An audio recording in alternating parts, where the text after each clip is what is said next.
Listen to me. Stop hyperventilating. Do you hear that? That rhythmic thudding against your front door? That is your neighbor, Dave, the accountant, the one who usually waves when he mows his lawn. Right now, he is taking a red fire extinguisher to your deadbolt because he hasn't fed his kids in 3 days.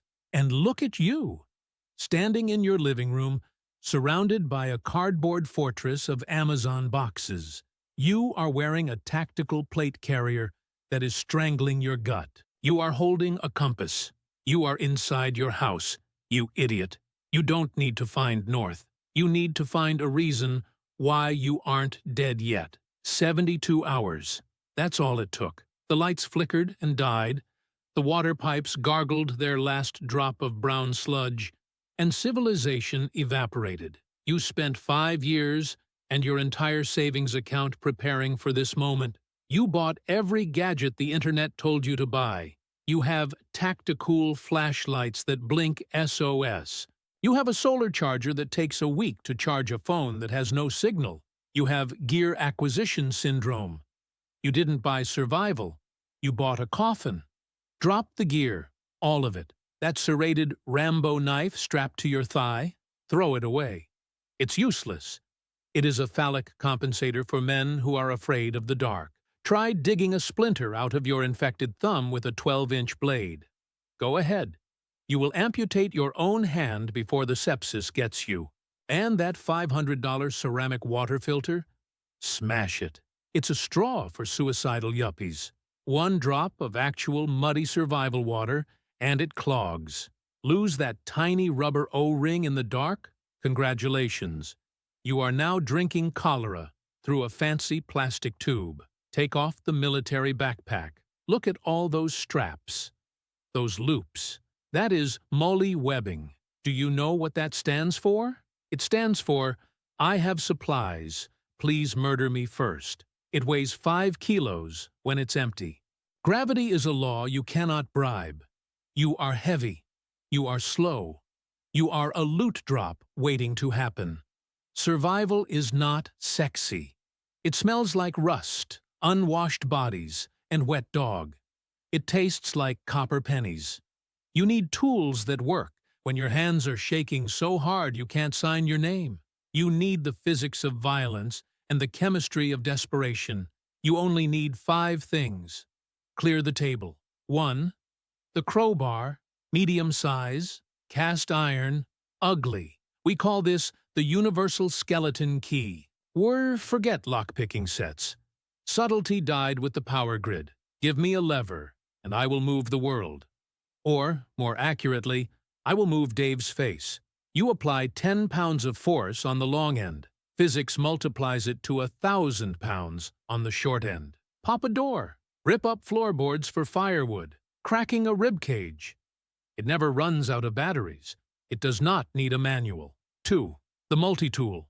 Leatherman, Gerber, I don't care. Just make sure it has pliers. This is the cynical MacGyver. In this new world, you are the mechanic. You need to fix a jammed zipper, strip a wire, open a can of beans, or pull a rotten tooth out of your own gum line because the dentists are all gone. If you can't fix it, you don't own it. 3. The stainless steel pot. No Teflon. No non-stick coating that flakes off into your food. Just raw, beat-up steel. This is your stomach. 4. A 10-pack of BIC lighters. Stop it. Put down the magnesium fire starter. You are not a caveman. You do not need to spark rocks together for 2 hours while hypothermia turns your toes black. Use a lighter. These 2 items constitute the sewage pasteurization protocol. Water is life, but the water out there is a biological weapon. It's a soup of parasites. You collect the filth. You put it in the pot. You boil it. Here is the science. Bacteria are just little bugs made of protein. When you heat water to a rolling boil, you denature those proteins. You cook the bugs. You turn them into dead meat. You kill the giardia before it turns your intestines into a slip and slide. 5. The heavy-duty tarp. Thick canvas or truck plastic. This is the hermetic turtle. The rule of 3 says you die in 3 hours without shelter. The wind is a thief. It uses convection to steal the heat right off your skin. The tarp stops the thief. It catches rain. It wraps up a body. It creates a bubble of stagnant air around you. Stagnant air is the best insulation in the world. That's it. I know what you're thinking. It looks like a pile of garbage. It looks like something a hobo would carry. Good. Let the other guys look like soldiers. Let them carry 80 pounds of batteries and filters. They will die tired. Pick up the crowbar. Feel the weight of it. Cold. Rough. Honest. It doesn't promise you comfort. It promises you leverage. You are tired. I know. The adrenaline is wearing off, and the fear is setting in. You want to curl up in your expensive sleeping bag and wait for the adults to come save you. The adults aren't coming. The cavalry is dead. Survival isn't about being the hero in the movie. It isn't a shopping list. It is the stubborn, dirty refusal to cease existing. It is the right to see the sun rise one more time over the wreckage.